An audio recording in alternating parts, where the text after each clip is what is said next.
Hello, hello, hello. You're on the road less traveled with Gary L. and Gigi's Boo over here on reallibertymedia.com, RLM Radio. Hello, hello. What's going on? Hey, Gigi's Boo, what's up? Good evening, everybody. It's right airish down here. Is it? Yeah, the air is just blowing. It's March, and March is... If you're actually trying to take them to task, you're not necessarily a cricket. Whoa, something is going wrong. Hal, hey Hal, you just broke into my show. That's because I didn't stop the VLC player. Hey, welcome aboard, Hal. You just broke right in. Nice to hear you. No, anyway, yeah, it's March, and that's what happens when it's March. And Gigi's Boo spent last night very carefully. She did an experiment, actually. She very carefully cut the end off a blanket that we have, about a foot of it, actually, and sewed it on to the other end to see if it was longer. And how did that turn out, Gigi's Boo? Well, it's not longer, but it's just like what they say, the Indians laugh and say, only a white man would think you could cut 12 inches off of a blanket, sew it on the top to make it longer. That's the way it is with daylight savings time. They need to leave the time alone. Go by Indian time. When the sun comes up, it's time to get up. When the sun goes down, it's time to go to bed. That's right. And when you get tired, you sit down, take a break, right? You do a little stump sit. When you get tired, find you a stump and sit down. Yeah, stump sitting. That's right. That's exactly right, Gigi's Boo. And Atticus, begin with, we weren't here last week, and we apologize, but we'll get to that in a minute. But, of course, we always have to tell an Atticus story. Atticus is a big part. And I was remarking, Atticus has this particular way of the old Sphinx pose when he's lying down. And that's kind of a neat look. I mean, he does that, showing his bloodline, I guess. But he's a mischievous little thing. I think you had something to eat the other night, Gigi's Boo, and he did something strange. What was that? I can't remember. Tell me. We talked about it, but I can't remember it. Well, you remember he was eating something and he got all over his face. And... Oh gosh. Yes, my uncle was over here, and we were eating. And it was soup beans and some cornbread and stuff. And so my uncle said, here, last bite. He let him have the plate. And when he let him have the plate, he licked it, and he got a little bean juice on his whiskers.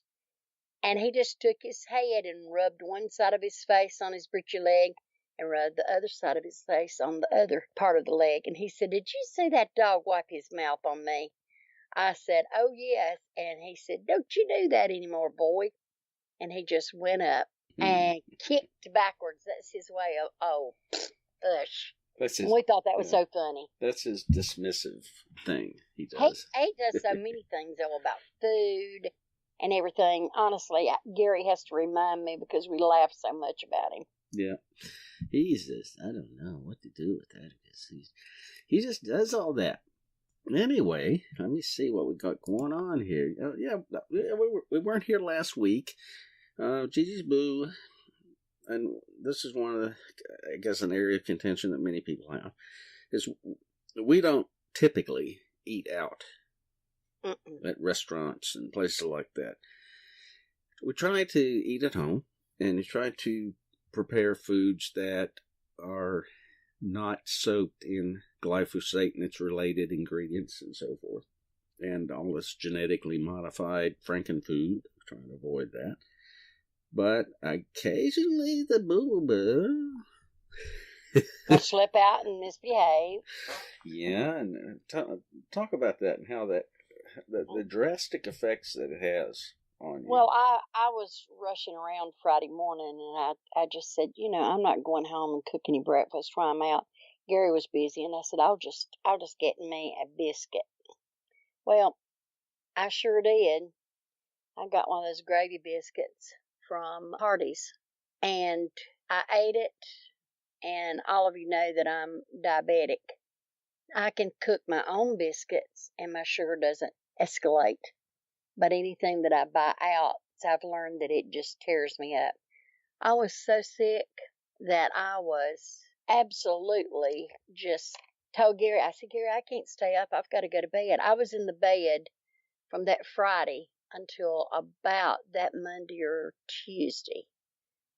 and I was able to get up and cook. Gary cooks, but I was able to cook. And once I ate something that I cooked, I was better. And Gary was just kind of preaching to me the whole time I was sick about buying that nasty gravy biscuit.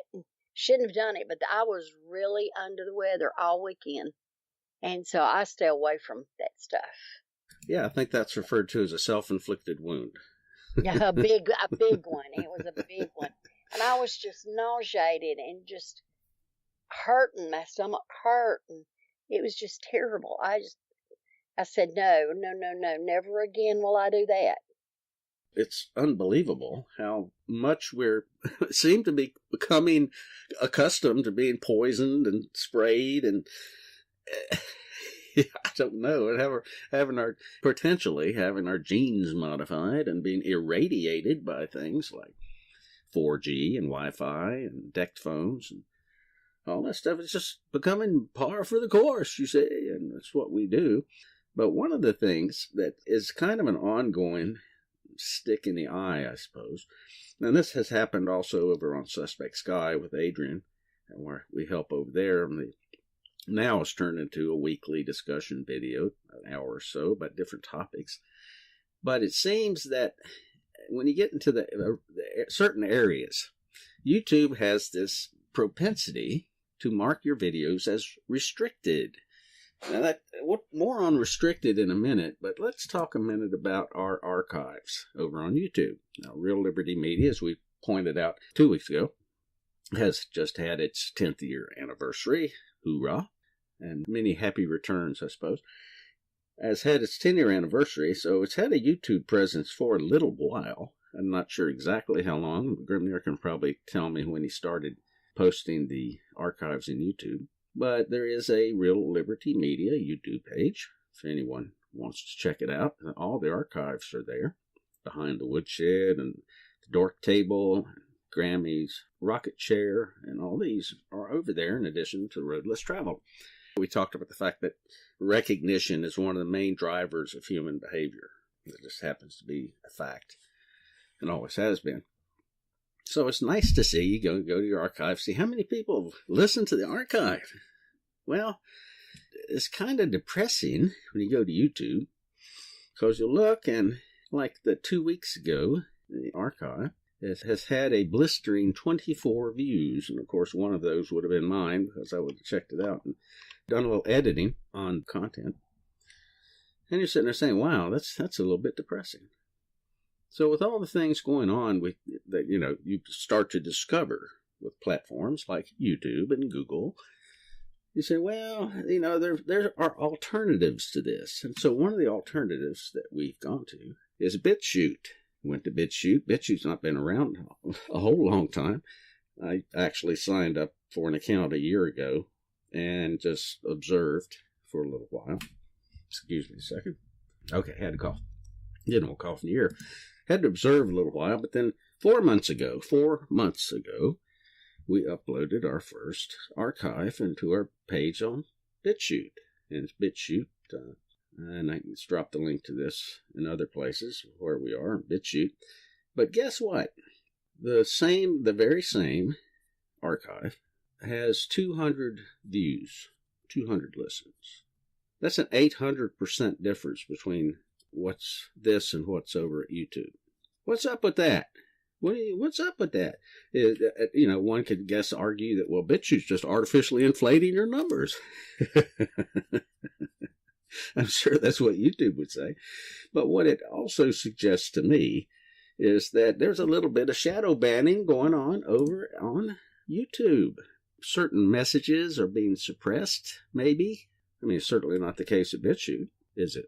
But one of the other things I found interesting, and we've had this running gun battle going on with Pinterest with respect to this very same archive. And what's weird, well, let me just go ahead and do it. I'm on the page.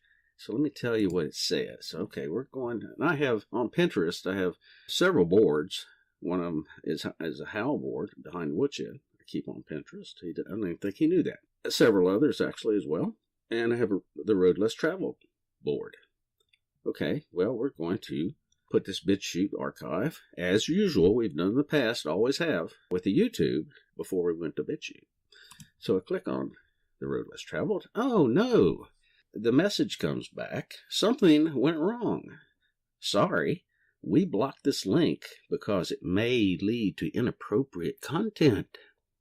But if you send a YouTube over there, it doesn't do that. So I'm not saying there's any collusion going on, but I'll let the evidence speak for itself. Now, I've been in contact, of course, with Pinterest about all this, and after, I don't know how long, a week or so, I finally got an email back, and they're asking, what is it that's wrong? What's the problem? We don't understand. Can you explain to us? And I've already sent them 3 emails explaining the problem. And I basically copy and paste everything I've already told them into another email to respond to them. And that was 4 or 5, 6 days ago. I don't know. It's a little while ago. And they have yet to respond. And I noticed that BitChute, at least, is still restricted from being posted on my Pinterest page. So if you didn't think that there's some hanky-panky going on with the internet, I don't know what else you need to hear. What do you think about all that, Gigi's Boo? I know they're censoring us. They think they're going to stop us. That's crazy. We'll just find another way. Well, I think the proof is actually there that it's stupid. It's a stupid policy. While it's very short-sighted and it's very typical of a corporate mentality, that you remove the immediate pain. The immediate pain is that advertisers and certain powers that be are upset because this particular message is being propagated, blah blah blah. So they knee jerk and start creating all these processes to try to minimize the messages. What happens then is as has always been the case in any industry, competitors say, "Oh, here's an edge, here's an angle." People like BitChute, people like Steemit, and DTube, we're also looking at something that's interesting because Steemit and DTube are blockchain-driven platforms. So that's kind of an interesting thing too, but they start to crop up in response. So what happens? People start to migrate to these other platforms, and oh no, YouTube they're losing all these people, and the stockholders say, "What's wrong with y'all?" It's just the same old psychopathic mantra. Mm-hmm. It's just disgusting, Gigi's Boo, Oh, yeah. Very much so. Now, you're going to offend a snowflake, or you're going to offend somebody else. Get a life, please. Yeah. And as we were talking pre-show, you have people like Survival Lily, and I don't know how many subscribers to her products on YouTube, but she's created quite a brand for herself in the survival and bushcrafting and preparation stuff. And she's quite good. An Austrian, of all things, an Austrian woman who's a CPA by day and has become a very loud voice in the area of preparations and so forth. All her bushcrafting videos that have anything to do with hunting or field dressing a squirrel or a deer or catching a fish and cleaning a fish and showing how to do all that. All of those videos are marked as restricted. They're all marked as restricted. You see, it's one of those neat little shadow banning tools that they have that you don't even know about unless you know how to check for it. So what's the big deal about restricted? Well, restricted means that nothing that is restricted will show up in the recommended viewing. That's number one thing. And of course, I can see why it could arguably be necessary to have such a function as restricted, because you want things to be youngins friendly. You don't want youngins to be exposed to too much crazy stuff. But what about knowing how to take care of yourself in the wild? That's going to be very interesting when a lot of people are not able to do that. That's going to be very interesting. Well, yeah, and it's ridiculous. It's absolutely ridiculous on its face that someone with the skills and the knowledge and the capability and the self-reliance, I guess you'd say, has her stuff blocked, basically restricted, so only certain people can see it. Well, the stupidity of it is that the people who would watch Survival Lily are the ones who already are familiar with those sorts of things, for the most part. And on the other hand, some people who'd like to be familiar with it, so they want to learn these things. But no, YouTube says you can't, because that might offend you. And it's not going to be a YouTube beat-up show, trust me, but I get off on a tangent on these things. But if you're into that sort of thing, look up Survival Lily. And she had to move because of her loss of monetization, because her videos had gotten so popular that she was earning quite an income. And she had corporate sponsorships and all these sorts of things. She was getting all this free stuff, really neat, to, just for her to showcase it. So they start cranking down on her monetization. So what she have to do, the reaction to that was a site called Patreon. So you go to Patreon. So you go to Patreon and sign up and pledge like whatever, $1 a show or whatever. And that way she'll have an income still. So it's crazy what people have to do in order to keep the message alive.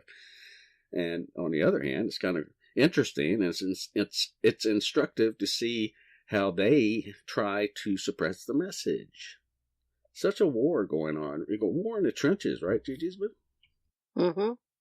So those of you who feel like no one is interested in what you have to say, you might want to reconsider that, because it could very well be that people aren't being given the opportunity to hear what you have to say, and you don't have any idea that that's going on in the background. But speaking about crazy stuff going in the background, and a lot of you have already heard about this. Well, this just happened in the last few days.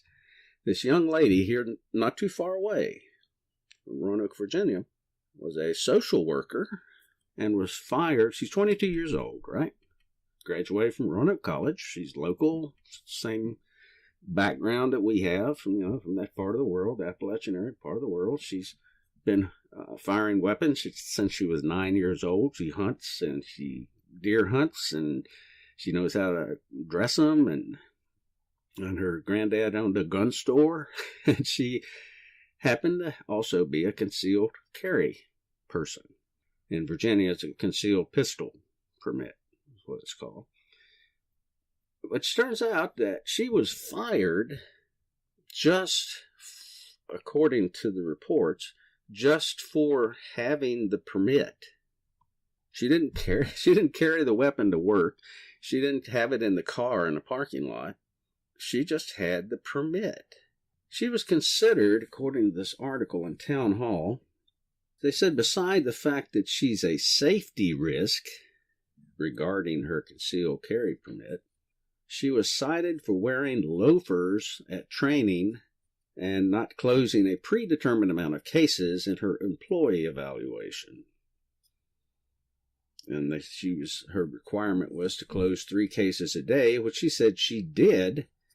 But when she ended up suffering a concussion and breaking her leg, she ended up not being able to meet that quota, you see. And she was interviewed. Let's run this very short interview. But we'll go ahead and run that so you can hear her side of this.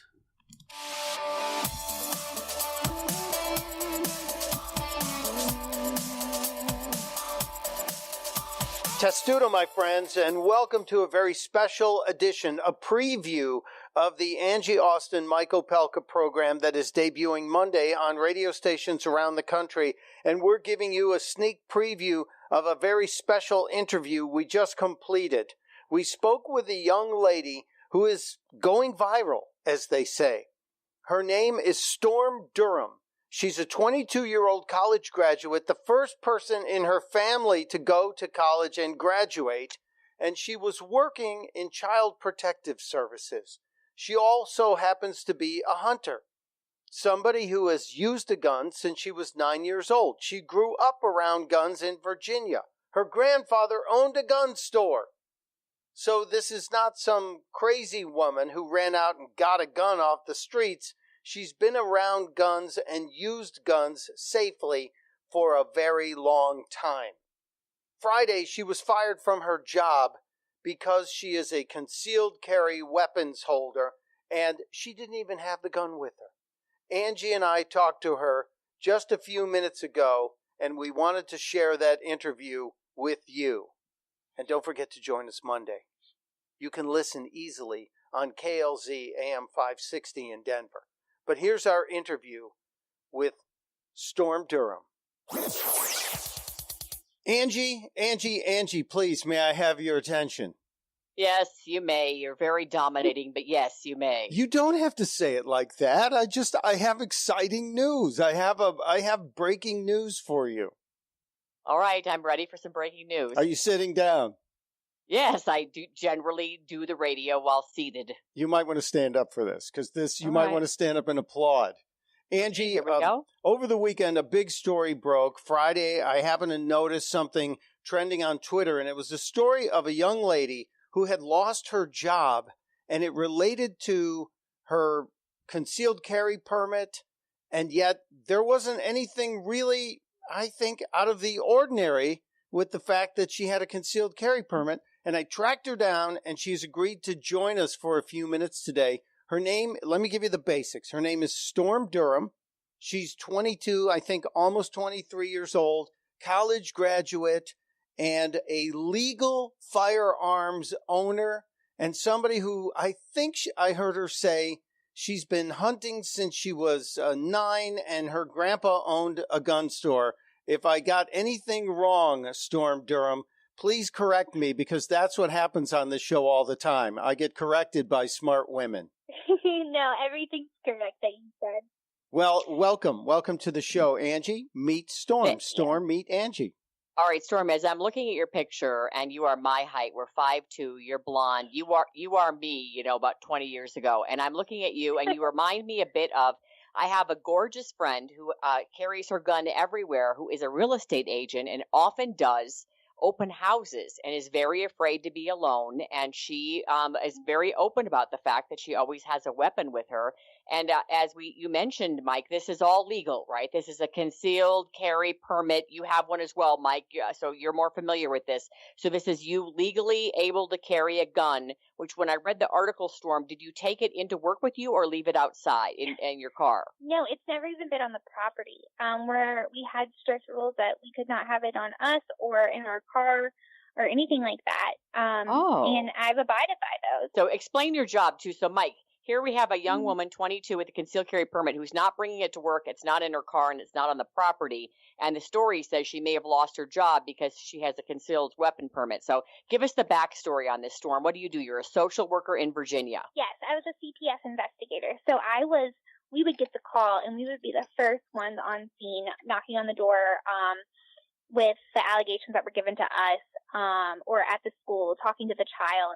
I was threatened almost every day of my life by these parents, and I was going into the houses alone. And you're not a big burly person who has a police officer. It's just little old you, petite you, I guess is the appropriate term, correct? Yes, I'm very tiny, and I get that a lot, and I have a lot of parents who have taken advantage of that. Not only that I'm tiny, that I'm 22, that I'm a woman, they try to intimidate me out of that. I'm knocking on drug dealers and gang members' doors, so they're usually a lot bigger than me. Wait a second. You are unaccompanied. You have to go into neighborhoods where children are at risk and knock on doors alone of known gang members' families' homes and in dangerous locations by yourself? Yes, ma'am. We actually, one of my things we went into, we found out later that it was one of they call them the OGs, one of the gangs in Roanoke. You never know what you're walking into. It was scary. And officers, they have their partner. We have no one, and we're not allowed to carry either, but I respected that. So you never brought your firearm with you on one of these calls. It was just you and God going into that house. Yep, that was it. And just hoping and praying that he would keep me safe and that I would be able to fight back if I ever had to. Wow, you are so much braver than I am. And Angie, I said it before you did because I know this. I know this in my heart. This is amazing that you have done this. And one of the things, Storm, that I heard in the original interview is that you got questioned about guns in your house last fall. Tell that story real quickly.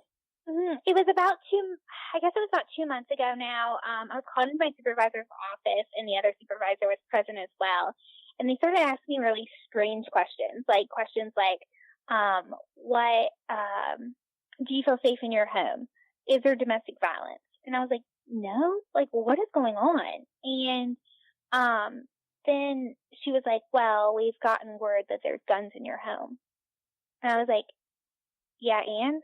Like, well, I don't understand the first of all, there. How would they find out, or how would they know there are guns in your home? Are they spying on you? No, I guess it's just social media. Like, I am on different, like, pro staff and brand ambassadors for different hunting companies, and fishing. So I post about my hunts. I post about, I post different things to get attention on Instagram and Twitter and things like that. So I guess they just found out that way. Angie, this is remarkable to me.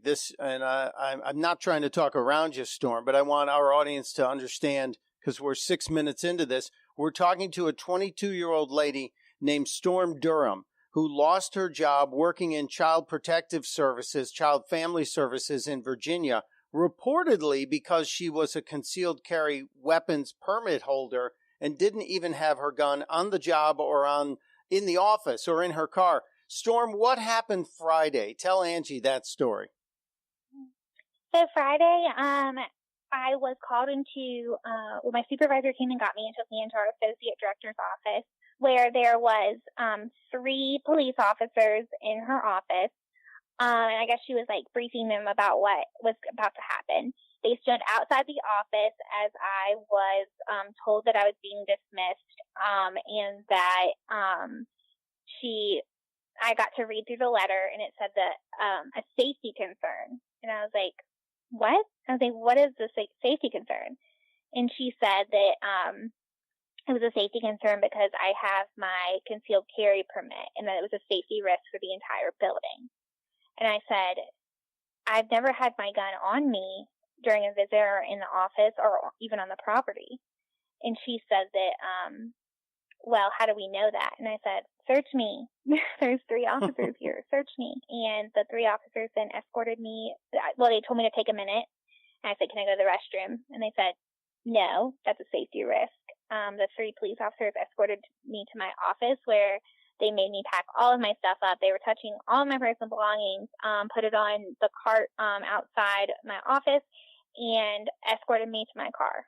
Were these male police officers? Yes, sir. These are police officers that, you had worked with in the past when you were helping to rescue children from really difficult situations as well. So you know some of the police force. So again, 5'2", you're 22, you're 140 pounds, you have no criminal record, you have a concealed carry permit, you never brought the gun to work, you didn't put it in your car, you did not have it on the property. So again, no criminal record. You're a hunter. You've been shooting, most of your, life since you could, use a firearm. And you are a sponsor of hunting and across America. So real quickly, you do hunt and use the gun, for other purposes as well. I want to ask a little bit about that, but also something you mentioned in one of your write-ups on social media is that you're also you were the victim of sexual assault, and so you feel that protecting yourself as an American, as a young woman, as a attractive 22-year-old small tiny woman, you feel as an American you have a right to do. Yes, and I feel like I do. I fear retaliation from the person. I'm currently trying to get that taken care of. It happened in college, and that is something that no woman should ever have to go through, and it brings up a lot of different PTSD kind of things, just walking at night or anything like that. You want to be aware, you want to be vigilant, and I want to be able to protect myself when I need to. Well, it's Make- constitutionally guaranteed. Correct me if I'm wrong, but it's that Second Amendment right there, Ange. You see that right under the First Amendment that lets us talk. It's unbelievable. And that the hunting, just real quickly. So tell us about that too. I'm curious. You're such a tiny little cute girl. The hunting, that's something that you've done with your family? Yeah, since I was 9 years old, I have two brothers. I've shot more deer, killed more deer than both of them combined. I grew up just hunting. I got and my grandpa owned a gun shop, so it was kind of just in our blood. My dad processes all of his own meat, and it's a really big thing that I've just learned to love to do with my family, my dad, my boyfriend, my little brother, everything like that.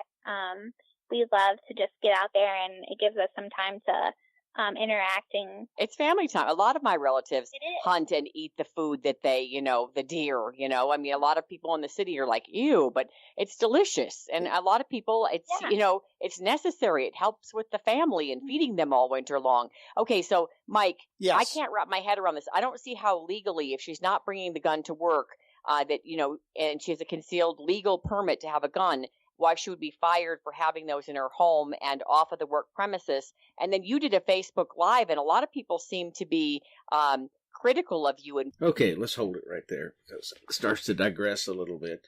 But that's an amazing story, and I think we just guaranteed, as we were talking about earlier, I think we just guaranteed that this archive will be marked as restricted on YouTube because it actually talks about hunting deer and and family time, people who do these sorts of things. Gigi's Boo, what are your reactions to this whole story about this young lady? Well, I just can't believe this has happened. First of all, I would be hunting a attorney that specialized in civil rights. You might have to go out of the state to get one, but I would hunt somebody and I would be suing some people for my civil rights violation. And also, they would be giving me some money for firing me from my job, too. That's discrimination. They can't do that. Yeah, it's a bizarre story. And it makes me wonder, Hal said something in the chat room, that her job causes him problems, and probably better that she's out of that job. And I don't want to get too deep into that, but I think most of us know the direction he's going. But it does lead me to think of a potential here is maybe a couple of things. One, maybe she ended up going after the wrong person and sort of set some wheels in motion. Mm-hmm. Or maybe she's failed to go along with some particular programs that the others in the office might be associated with, if you know what I mean. Oh, yeah.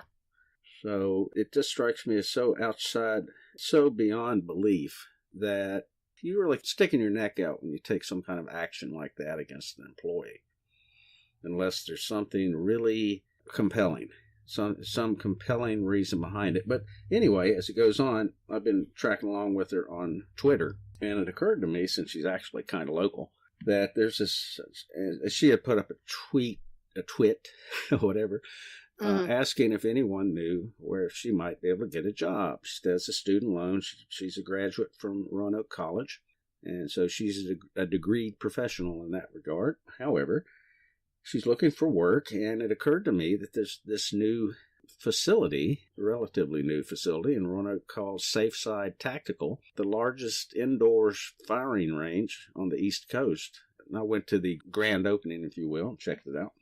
It's a fascinating indoor range, and we're talking about multi-million-dollar facility when we start dealing with air handling and all that stuff. But they have their own classes that they give.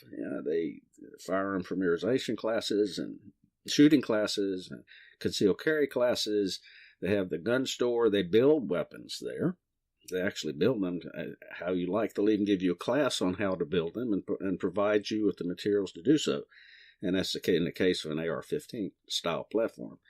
And they also opened up another facility in Lynchburg, Virginia. But anyway, the one in Roanoke, and I recommended to her to check by Safeside Tactical, because if it were me and I were the owner of that place and I got to meet the owner, seemed like a really nice guy. If it were me, I would be very interested in hiring her. Wouldn't you think that'd be a good business move, Gigi's move? Oh, yeah. Yeah, I think that would be a very good move. So I really think the Storm should take a little trip down to Safe Side Tactical in Benton, Virginia, which isn't far away from her, and say hello to those folks and ask if there's any opening. So anyway, that's enough on that story. But it was such an outrageous, story. It just blows my mind. And I thought I'd gotten away, and I used to live in the People's Republic of Maryland, and then I was in what turned out to be the People's Republic of North Carolina, and now we're in the People's Republic of Virginia, because there used to be a dividing line between the communists up in northern Virginia and that part of the state and the rest of the state, but it seems like that they've overrun the rest of the state. It's, we saw the events in Charlottesville, the crazy stuff going on there with statues, which is still yet to be resolved, as I understand it. It's kind of gone quiet, but nothing more has moved. The statues haven't been removed and all that stuff. But anyway, we see these things going on, and it's just, what the hell is happening? Well, I think it's very instructive, and we've talked about this in the past, very instructive to familiarize yourself with something called the Frankfurt School, what the history behind the Frankfurt School was, and the fact that Nazis kicked them out of Frankfurt, in Frankfurt, Germany, during that period, and they ended up moving over to Columbia University in New York. Well, who do we know that went to Columbia University? Wait a minute, Barack Obama, yeah. So you can see, if you study up on the Frankfurt School, I think you'll see at least some of the background to what's going on in America today, and how academia and media, and then you have the corporate side as well, which is a whole other ballgame. Anyhow, Gigi's Boo, I think we've talked that to death. Anything else you want to throw in that? No, that's enough. Just wish her well. Yeah, that's right. Keep Stone. She'll be all right. Somebody's going to pick up on this. I can see John Whitehead somehow maybe looming in her future. But anyway, antidepressant microbes in soil. Oh, did you know, Gigi's Boo, that you playing in dirt can make you happy? And that's not just from maybe a hobby perspective, but actually a physiological perspective as well. In a gardening website, they talk about the antidepressant microbes in soil, how dirt makes you happy. And this is by Bonnie Grant, a certified urban agriculturalist. I didn't know they had distinctions between rural and urban agriculturalists, but they do. And it goes on to say that Prozac may not be the only way to get rid of the blues. Soil microbes have been found to have similar effects on the brain and are without side effects. Imagine that. It's kind of natural, wouldn't you think? And it talks about how to deal with all that and how to experience these sorts of things. But I think the bottom line here is to get your ass out of the house and out into the garden and dig in the dirt. Does that make sense, Gigi's Book? Mm-hmm. So what are your thoughts on that? Oh, lots of things. All kind of microbes live in the ground, and germs too, but they're on the surfaces of your table and everywhere else. They're not to be feared, I don't think. Well, no, I mean, what's that old saying? Ashes to ashes, dust to dust, right? That's right. I mean, we're actually made up of those very same materials, as it turns out. So why wouldn't it make sense to, we hear about grounding, going barefoot out, get off the concrete, get out of the house, walk in the grass and ground yourself. And there's some scientific support for that idea as far as your natural bioelectrical processes are concerned. You are part of this bigger organism called the Earth. So it's crazy because I guess these transhumanists and GMO people and all that stuff would like to think that, no, we can create a better world. We can conquer nature. We can make nature bend to our rules. Oh, boy. Are you not opening up a can of worms with that, right, Gigi's Boo? That's right. Yeah. Mother Nature will bite you right in the tukas when you least expect it. It sure will. And speaking of this, and we've been beating up this whole 5G thing. What's interesting about this, there is so much going on I mean, it's been going on, but there's so much. When you start digging into the materials, there are so many threats going on. We've mentioned the GMOs. We've mentioned the Roundups, the glyphosate, and associated materials. And we've talked about the vaccines. We've talked about the water. In fact, my daughter and I were talking today about the fact that even here locally, the water reports are often that you're supposed to boil water before you use it. Well, let me stop you right there, because when you do the water analyses, you'll find that there's significant levels of heavy metals in the water supply here, to include aluminum. I can't imagine where that's coming from. But anyway, when you boil the water, you're actually consolidating the heavy metals, aren't you?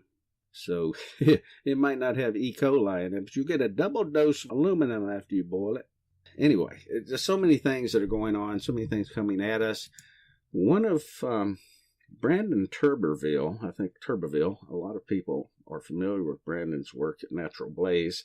He ran an article that talked about the fact that teen mental health has seriously deteriorated in 5 years, just a short 5-year period. And it identifies what is potentially the surprising culprit. It talks about the fact that the number of U.S. teens who felt useless and joyless grew by 33%, and teen suicide attempts grew by 23%. The number of 13 to 18-year-olds who actually committed suicide jumped 31% in 5 years. And of course, we just recently had this event in Florida, too, and some of the other events that deal with the people in that age frame. In a paper published by Clinical Psychological Science, researchers found that increases in suicide attempts, and depression were found in teens from every background, including races, ethnicities, and social classes. So we don't have a variable there. They're also found in every region across the country, so that's not a variable. Previously, it was thought that millennials were the most heavy sufferers of mental health issues of all generations. But it appears that young people born after 1995 are much more risk than millennials. Jean Twenge, or Jean Twenge, I'm not sure which, professor of psychology at San Diego State University, links that increase back to the appearance of, guess what? The smartphone.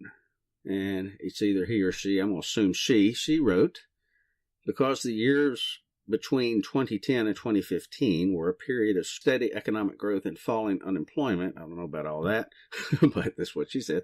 It's unlikely that economic malaise was a factor.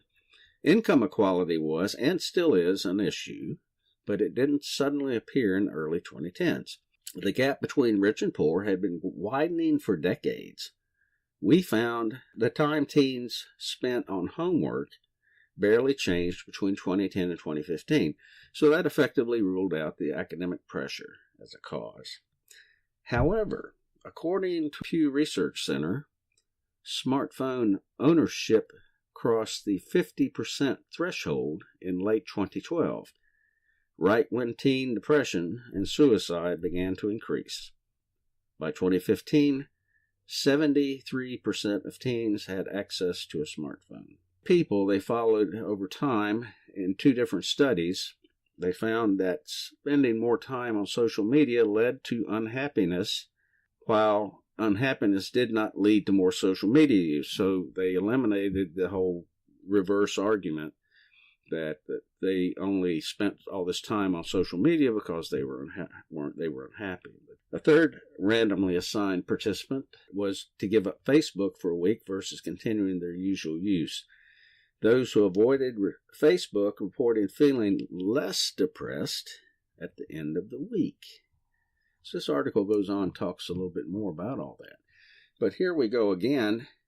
EMF, electromagnetic frequencies, right? Hal said something in the chat. Anyway, yeah, there are ways you can filter the water out, and of course reverse osmosis is a very expensive way of doing it, but there are systems that you can use. I personally buy water that comes from a protected spring source in the mountains, so I don't have to worry too much about all that. Right, Gigi's Boo? That's right. Yeah, Boo Boo Bear. So Atticus don't have no smartphone, does he?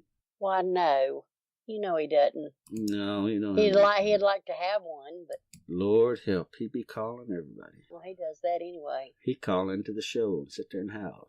He tree knocks. He tree knocks constantly when he wants something. You've talked about that before. You want to remind people about what that's all about, what tree knocking's all about? That's the way the Indians responded to each other. Like if we wanted to tell somebody something, we would knock on the tree. And the knocks, it wasn't like, hello, how are you today? It was something that was specifically needed.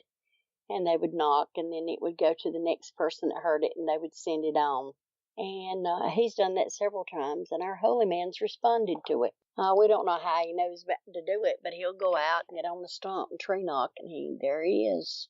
He's got it going on. Yeah, he'll be out there standing on that stump, patting away like, what in the world? Yeah. Yeah, he sure will. It's a very strange world we live in. And it can be a very exciting one, too, depending on our perspectives and what we allow to happen. And one of the things that, whoa, what happened to my mouse? There we go. One of the things, Grimner said, get a Crystal Quest water filter. Yeah, I'm sorry. I thought it was Hal. Yeah, that's fluoride. Don't worry about any fluoride. It comes out of the spring. This comes out of the high altitude spring water, so I'm not too concerned about all that. Right, Gigi's Boo? That's right. Typo included, free.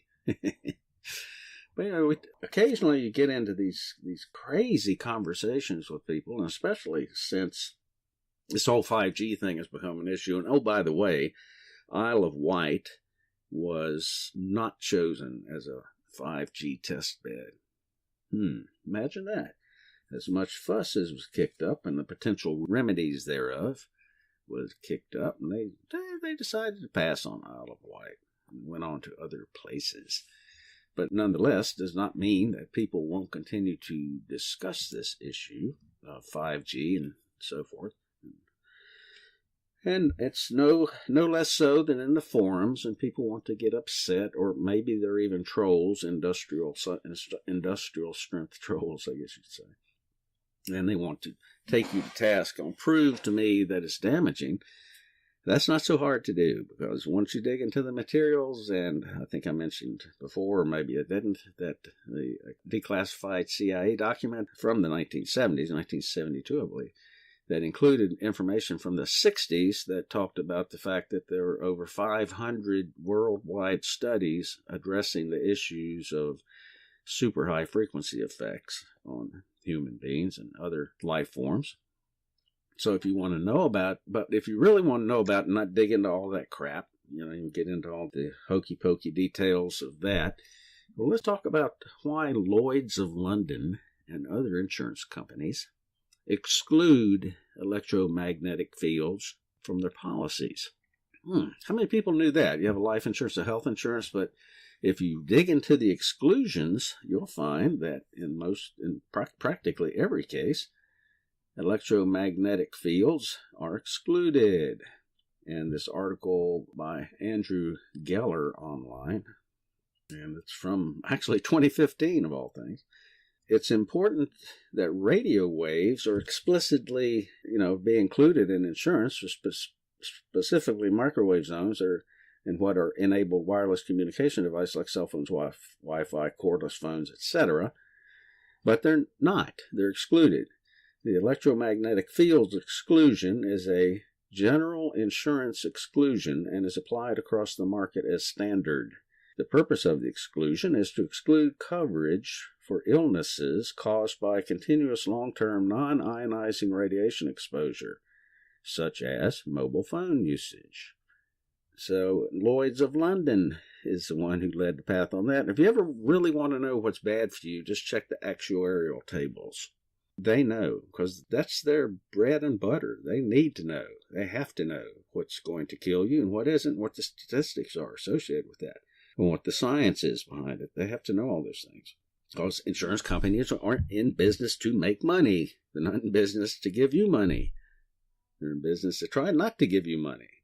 And in this one particular policy, in Section 32, starts out by saying, we will not make any payment on your behalf for any claim or incur any costs or expenses or reimburse you for any loss, damage, legal expense, fees, or costs sustained by you, or pay any medical expenses directly or indirectly arising out of, resulting from, or contributed to by electromagnetic fields, electromagnetic radiation, electromagnetism, radio waves, or noise. So my question is, what else did you need to know? Of course, as I've told Gigi's Boo, talking about this is kind of like trying to warn a crack addict about the dangers of crack cocaine. One of those things is one of those all-day suckers, is one of those gobstoppers, Willy Wonka gobstoppers that people can't seem to get away from. But it is killing you. And the insurance companies know that. And they're telling you that right there in the black and the white. And nobody wants to listen. They still want to have those smartphones. They want to have that 5G, 100 megabits per second in their hand. So they can sit there and live in their la-la lands of virtual reality. As long as their brains cells stand up to it. What do you know, Gigi's Boo? What do you think about all that crazy stuff? It's just crazy, it is. As Atticus would say, it's crazy, crazy, crazy. And he would kick at it. Yeah, and what's interesting is that a lot of people suffer these symptoms that they misattribute. They think they're caused by something else, when in reality, these symptoms may be caused by the exposure to long-term exposure to electromagnetic frequencies. And can you touch on that a little bit, Gigi's Boo, or no? No, Okay, because there are certain things that occur, this different sensitivities, light sensitivities, sound sensitivities, all these things that we attribute to maybe something else, but they are known and have been known since at least the 60s to be associated with exposure to super high frequencies. Well, that too, and let me tell you something else that people don't believe in, and this has been proven for centuries. The body changes with the seasons. When the sap goes down, the body's blood circulates different. When the sap comes up, it circulates different. And so a change in temperature and, like you say, the radio frequencies, it's enough to mess you up. People didn't have all these weird problems years and years ago like they have now. No, they didn't. And it kind of takes us back to the playing in the dirt thing. You know, people who lived a life where they were routinely out in the yard, in the garden, flower gardens even. My mother had fairly large flower gardens that she liked to tinker in. Mm-hmm. And you found that for whatever reason, maybe you didn't understand why, your life was a happier place. And sometimes we like to think maybe, well, that has to do with things were simpler in those days. Well, maybe there's more to that than just simplicity. Maybe it's the exposure to certain things that we had then we don't have now. And also, along with that, is the exposure to deleterious things like super high frequencies. That they really, this 5G thing, this 5G rollout, they want to put that everywhere, where you will be constantly bathed in super high frequencies. We don't know exactly what that does to you. The waveforms, they don't even know exactly what they do to you. Apparently, the insurance companies have a pretty good idea what they do to you, because they don't want to pay for it. So I don't know. I don't want to beat that to death, but I can't. It's really important. It's important stuff. And it's 8 o'clock, Gigi's Boo. I've just run my mouth all this time, and there has to be something you'd like to share. Oh, of course. Remember to take the road less traveled. And I love you all big to my heart. And as Gigi's Boo said, we love you all deep to our heart. We're happy to be back. And we'll see if we can ever get beyond this BitChute Pinterest issue. I don't know what they got going on, but they apparently have something going on. So thanks for listening, and join us again next week here at reallibertymedia.com, RLM Radio, for the road less traveled. Take care. Have a great week. Bye-bye.